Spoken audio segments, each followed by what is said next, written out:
For the past 2 years, each member of our teams has reported that South Vietnam would be lost to the PRG in the not-so-far distant future.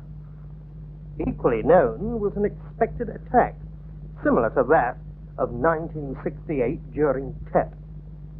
Intelligence, however, was not absolutely accurate in early 1975. Mac Writing reported that both the South Vietnamese army and the population in Pleiku were uneasy. He reckoned that trigger-happy soldiers were almost the biggest risk in the area. And as an example, the Mazda truck had been a target for a grenade. 32 holes in the body, but luckily nobody hurt. Mac was satisfied with the security threat and went on leave to Laos. His death only 2 weeks later was the result of enemy attack, and his aircraft was shot down, ironically, only 15 miles from Pleiku. Even today, no really concrete news has been received, nor likely expected for the near future. The expected big push began earlier than expected, and it was obvious that the Central Highlands was to be a major target. Ban Matot was only 50 miles from Pleiku.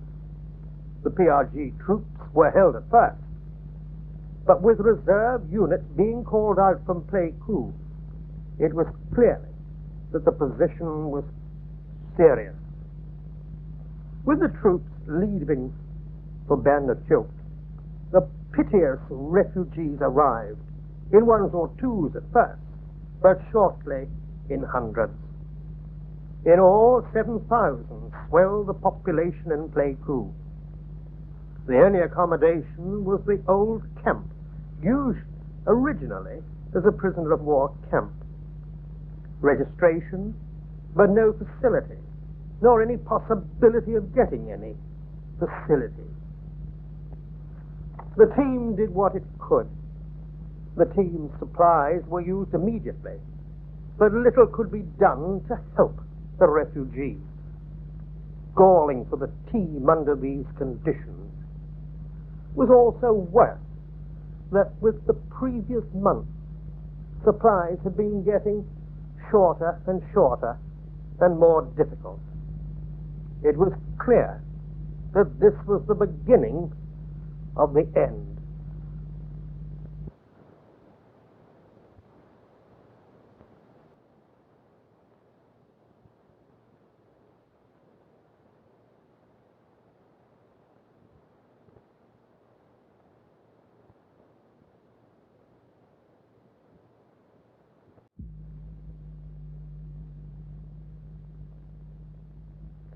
An evacuation plan had been long known by the team.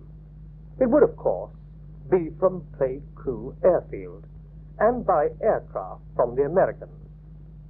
You will remember that apart from the team, there were other Europeans in Pleiku, the Downs from the Mission Evangelique, Earl Team of USAID, and John and Irene, also missionaries. The word came along saying that it wouldn't be for very long. This, therefore, the team quietly and quickly began to prepare. The team was sad, the loss of Mac, and now what seemed to be undoing all the work of the past 18 months. The market garden, the fish pond, and the animals, as well as our staff, Mill, Frick, Min, Kell, and Mo, all had become their friends and faithful friends. Thoughts in the teams and thoughts in the Vietnamese staff. What were then thoughts? It was clear that all our belongings must be cleared and given to those who could make use of them. It was a job that everybody had to help. Wood is scarce in the central highlands, so the first job was to demolish the hut which the team built for the Montagnard Guards when the 5th team first came to Pleiku. This was Joe's task now, to take it all to pieces. The timber would be given to somebody who could use it. The girls were clearing the contents of the house. The rabbit hutches and the rabbits themselves would be given to the Vietnamese. The furniture and pots and pans were taken by Lambretta. The guards were still guarding the compound, faithful to the end. The staff themselves, worried, unhappy, and what is to happen? To the team, the same thing. Would the evacuation plan work, or would it flop? Would we get to Saigon? What could we take, or what to leave? 3 vehicles, a tractor, the canoe, and the tennis racket. What to do? At home, what would everybody be thinking? Their parents, the society, all these thoughts in an area when the war was coming closer. This was a thought and a worry and the loss of a leader. It was only that a New Zealander could think and plan, and indeed to take these films that we could all see.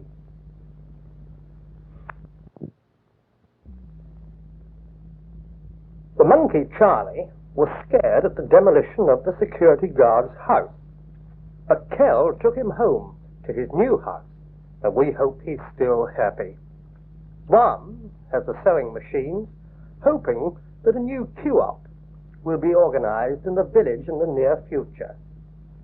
The medical supplies, food, and clothes have gone to the Buddhists, with whom the team were very friendly within the past months. Mac and the team had done a great deal for them, starting with a donation from the British ambassador. And now the sad farewells from the staff, the guards, and the domestic staff, and time to go to the airport where a DC-3 was waiting. Leaving the Rovers, the Mazda, and the tractor, and most of all, the many, many friends of Pleiku. The last of Pleiku from the aircraft, the beautiful country, and the coastline, the thoughts of home, the thoughts of Pleiku, the thoughts of the future, the thoughts of people in New Zealand. Mac. A brief fueling stop at Nha Trang, and then to Saigon. This is the final of Vietnam for this society. From 1968 to 1975.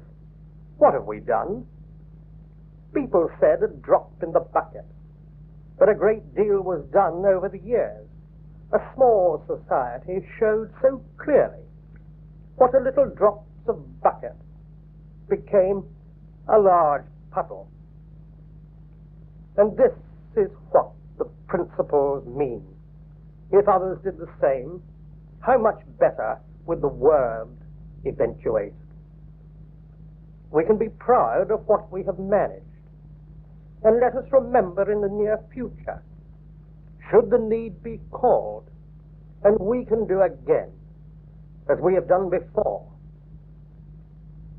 To us, this is the end of an era in Vietnam.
bóng thế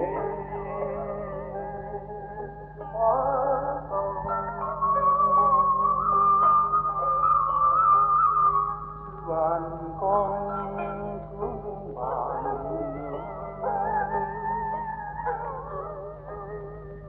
chỉ biết gửi sâu về nơi mộ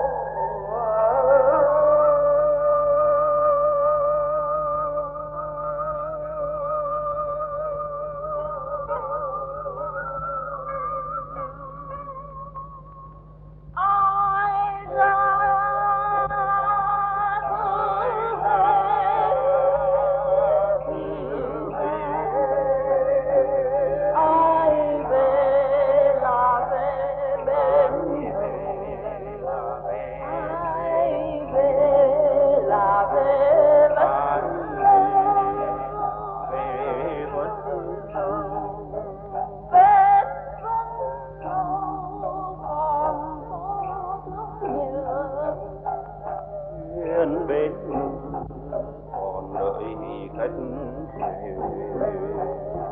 người tình quê ơi người tình